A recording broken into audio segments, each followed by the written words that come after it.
Okay, let's dive right into this explainer. Today, we've got a really fun one for you. We're looking at a story that completely blends the coziness of a childhood backyard adventure with some pretty fascinating real-world science. We're going to follow a kid named Leo, and through his imagination, we're going to see how playful curiosity is honestly the absolute best way to understand the cosmos. So get ready, because this journey is going to be out of this world. So think about this for a second. Have you ever actually wanted to fly to the stars? Like just leave Earth behind? Well, our main character, Leo, definitely did. Literally every single night, he'd sit out on his front porch, just totally captivated by the night sky. To him, the stars weren't just pretty little silver buttons up there. He wanted to go visit them. And honestly, it's that exact same spark of curiosity that drives real-life astronauts and astronomers today. And for Leo, that cosmic journey started on a completely normal, sunny afternoon right in his garage. He stumbled across this massive, empty cardboard box. Now, I know for most of us, an empty box just means it's recycling day, right? But to Leo, oh no. He grinned and whispered to himself that this wasn't just a box.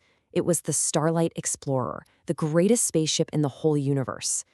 This is that magical moment where everyday reality just fades away and imagination completely takes the wheel.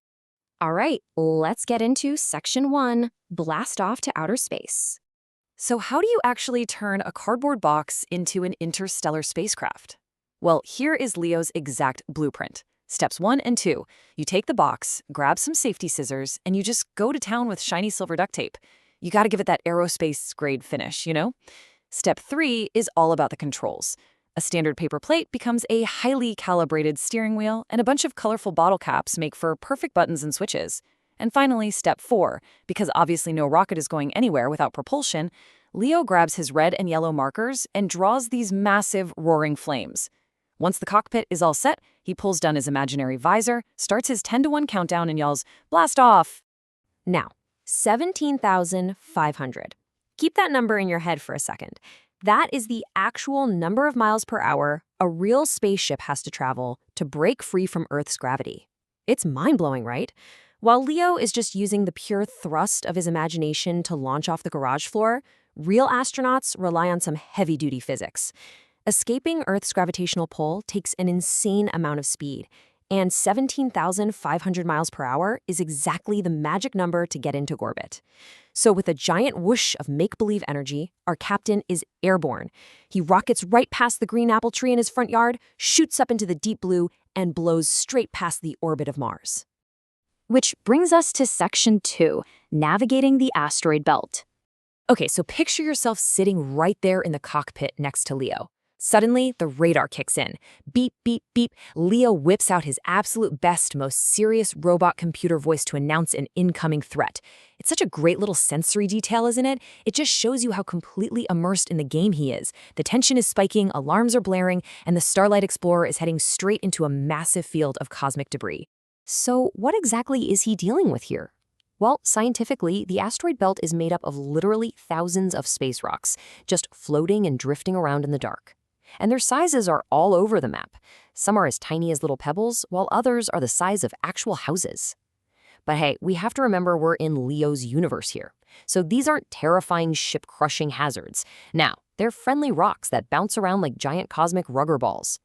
Leo hits his left thruster, expertly spins that paper plate steering wheel, and zips right past an asteroid shaped exactly like a potato. Then he dodges another one that actually winks a crater at him. He gets through the whole thing without a single scratch. And right as he clears the belt, this bright white glow appears, and he smoothly lands his ship right in the middle of a dusty gray lunar crater. Moving on to Section 3, the Moon's Secret Library. Before we check out this library, we really need to talk about what happens the exact second Leo steps out of his cardboard hatch. There is a huge scientific difference between Earth's gravity and the Moon's low gravity. Basically, on the Moon, you weigh a whole lot less than you do back home. Because the gravitational pull is so much weaker, you can't really just walk normally. You kind of bounce. Leo figures this out immediately, taking these massive, floaty, boing-boing leaps across the lunar surface. It is literally physics brought to life through play. So while he's bouncing along the base of this tall lunar mountain, Leo spots something that definitely is not a typical moon rock. Built right into this solid, dusty rock wall is a bright blue wooden door with a shiny brass doorknob. And carved right above it are the words, "The Library of Lost Secrets." Obviously, he has to go in, right? He turns the knob, and this warm, golden light just spills out into the cold vacuum of space. When he steps inside, it's not some dark, dusty cave. It's this massive, infinite, circular room, packed with towering bookshelves and floating, glowing books. And this is where he meets Pip. Pip is this green, furry moon sprite, wearing these adorably huge spectacles. Pip pulls down this glowing red book called The Magic of Light and Sound to drop some real cosmic knowledge on Leo. Pip explains that sound actually cannot travel through empty space. Why? Because sound waves need a medium, like air, to move through. So space is just completely, eerily silent. But light? Light is a whole different story. It can travel right through the vacuum of space, meaning the light from distant stars travels millions of years just to reach our eyes. And that conversation about starlight leads straight into a super cool explanation right there on the pages of Pip's magic book. A beam of yellow starlight dances across the paper and suddenly splits into a perfect rainbow: red, orange, yellow, green, blue, indigo, and violet. Pip breaks down the science for him. A rainbow happens when white light from the sun passes through water droplets in Earth's atmosphere. The water basically acts like a tiny prism, bending the light and showing off all those hidden colors. Leo reaches out to touch this magical light, and he imagines it feeling as warm as a mug of winter hot cocoa. But right in the middle of this awesome lesson, his wrist communicator chimes. It's dinner time back on Earth, so he thanks Pip, grabs a glowing bookmark as a souvenir, and lifts off from the moon.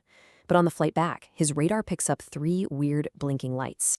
Which takes us to Section 4, Space Pirates and Cosmic Riddles. So those blinking lights, they aren't normal spaceships. They're the cosmic space pirates. But throw out your ideas about wooden ships and eye patches. This crew is led by the super cheerful Captain Stella, and her first mate is Barnaby, this fluffy green alien with 3 eyes who is absolutely obsessed with a good story. And their gear is just peak imagination. We're talking tinfoil captain hats and flying skateboards powered completely by stardust.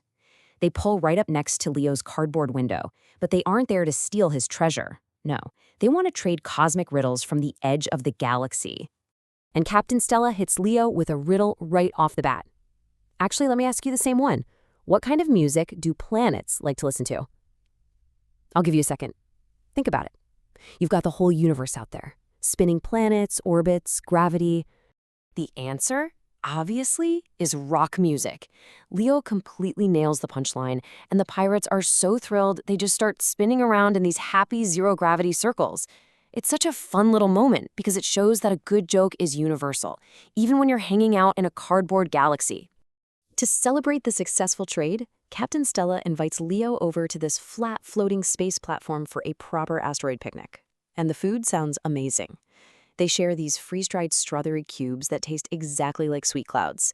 And for drinks, they have floating juice bubbles. You literally just bite into the air, and they pop with a huge splash of sweet orange flavor.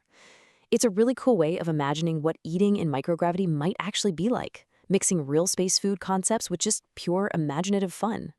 While they're snacking, Barnaby the three-eyed pirate asks Leo about Earth. He says he's heard these wild rumors about magic trees where the leaves turn into crunchy golden carpets. And Leo, suddenly the resident science expert, gets to explain how it really works. He tells them all about chlorophyll, which is the green pigment in Earth's leaves. He explains that when autumn rolls around, trees actually stop making this pigment, and that is what allows all those hidden, super bright orange and red colors to finally show up. The space pirates are absolutely mind blown. I love this part, the idea that alien space pirates are totally fascinated by the everyday science of a falling leaf on our home planet. But with all the snacks gone and the riddles traded, it's time to head home. Captain Stella wishes Leo fair winds and bright stars, and he points his ship back toward the bright blue jewel of Earth. And finally, Section 5, returning to planet Earth. The second Leo hits Earth's atmosphere, he gets a crash course in friction. The air rubs against the ship, generating heat, and his cardboard wings start glowing with this make-believe fire, complete with a massive whoosh. Over the next few minutes, he steers through the fluffy white clouds, drifting down gently, kind of like one of those autumn leaves he was just talking about. And then, thump. A perfectly soft touchdown right back on the garage floor, right next to his familiar green apple tree. Later that night, Leo is sitting at the kitchen table with his mom, eating some real sliced apples and telling her all about his day. He tells her about the Moon-Sprite, the prisms, the space pirates.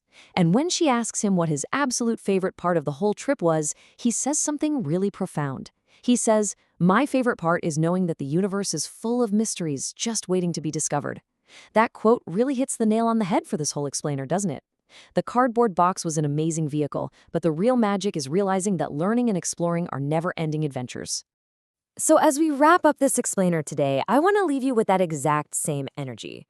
Knowledge expands your mind just like the universe itself is expanding.